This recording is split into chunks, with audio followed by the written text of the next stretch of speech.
We got 7 people all together getting ready to watch Grandma's last speech, which is about non-smoking. She even got her notes over here. I'll show you.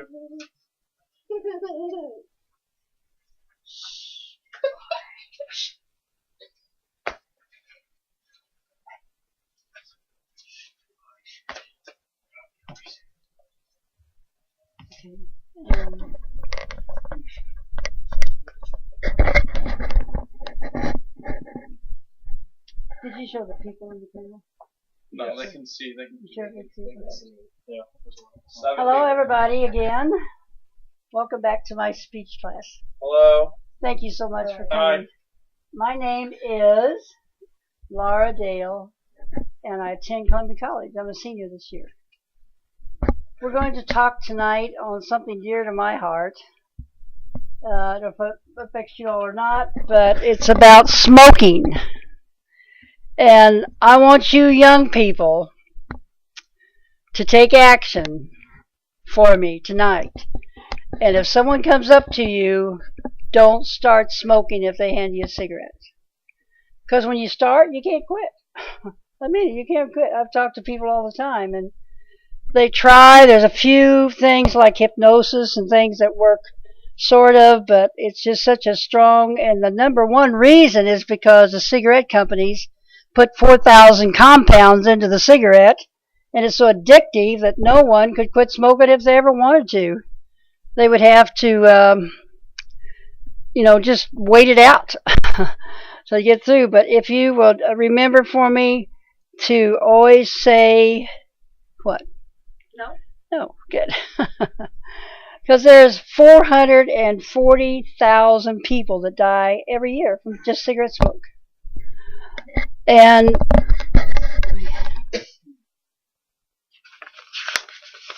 okay, now I'll tell you why I almost cried talking about it. My husband was one of the heaviest cigarette smokers in the world. He smoked 3.5 packs of Camel cigarettes, no filters, strong as there is. And I would beg for him to quit, and he would ignore me. That's the reason I know it doesn't do any good to say. If it's just so addictive. They want to try, but they can't. He would go, this is what he'd do. He'd go put some cigarette patches on. Have you all heard of those? It's supposed to help you keep from smoking. Yeah, I guess what he'd do, he'd put them on, and then he'd smoke with them on. So that only made his lungs weaker, which, of course, he passed away from the smoke of the cigarette smoke. So it's just something that makes me almost cry every time I see it, because I want you to have the strength now before it's too late. And one interesting thing I thought about is when I was a little girl, we had 2 kind of gardens. We had tomatoes, and we had the tobacco. Tobacco would grow on the side of a hill. But the reason I'm using this story is that I don't know if you all ever had to work in a garden, but these 2 particular plants have the most horrible looking worms on them. And it starts out as a moth. There's a little bitty moth and grows into the hideous looking with a horn worm. And we would have to pull those things off and destroy them. And I'm wondering if the cigarette companies just don't leave them on there and grind them up. That could be one of the reasons people are sick from them, die from them.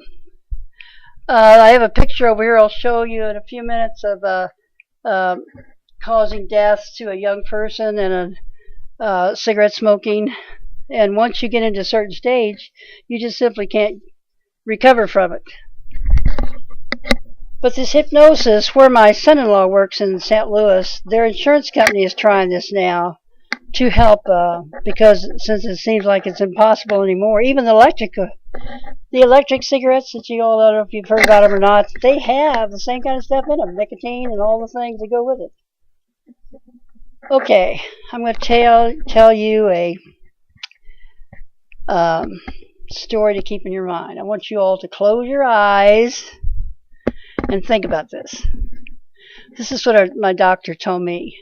Okay, you're going to picture someone on an operating table, and they've just operated and their lungs are black. Okay, The doctor says the little fibers on the lung to protect it are flat. They can't get any air, so they're black. This person is going to die from it because his lungs are destroyed. Okay, now open your eyes. This is the thing. If this is like a Kansas wheat field, if these fibers are up, going good, it fights the cigarette smoke. It won't destroy those lungs. But when they fall down flat from cigarette smoking, it's just terminal. You don't have a chance. I want you all to think of that picture of the lungs. If anybody says, come on, you can have a cigarette. You said, I don't want to lose my lung power. I want to stay healthy and not get my lungs ruined or my health ruined. I'm going to keep checking on you when I see you guys.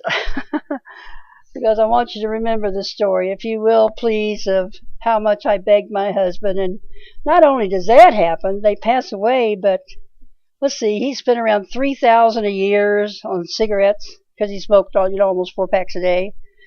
And that's per year.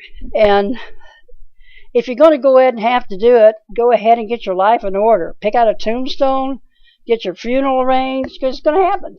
No matter what, it's going to happen. And he would not listen to any part of that. But I just want you boys to take action, you boys and girls, and stand up for what you believe. Thank you very much. Thank you all for coming today. I really appreciate you coming back to hear me. And I've got a good crowd today. Thank you, Stevie, for being our electrician. Is that what you call it? Thank you, guys. I'm so happy you're here.